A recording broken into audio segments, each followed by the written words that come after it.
حسم أوروس يانكوفيتش وكيل أعمال النجم الصربي سيرجي ميلينكوفيتش سافيتش الجدل الدائر حول مدى جاهزية لاعب وسط نادي الهلال للمشاركة في مباراة الاتفاق القادمة ضمن منافسات الجولة الخامسة في دوري روشان السعودي.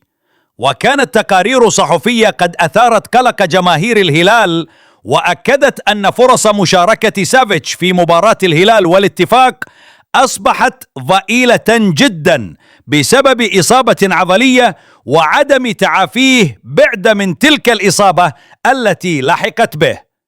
في تصريحات صحفية اليوم خرج وكيل سافيتش لينفي تلك التقارير، مؤكدا أن اللاعب جاهز تماما للمشاركة في المباراة القادمة بصورة طبيعية، وأن مشاركته وفقا لتقدير الجهاز الفني للنادي السعودي بقيادة المدرب الإيطالي سيموني إنزاغي.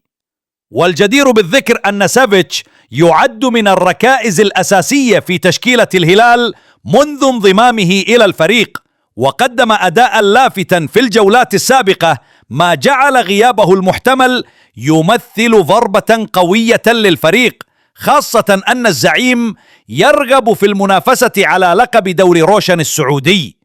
وخاض لاعب لاتسيو الإيطالي السابق مع الهلال الموسم الجاري 6 مباريات، منها 4 في دوري روشن و2 في دوري أبطال آسيا للنخبة، وسجل هدفا وصنع آخر.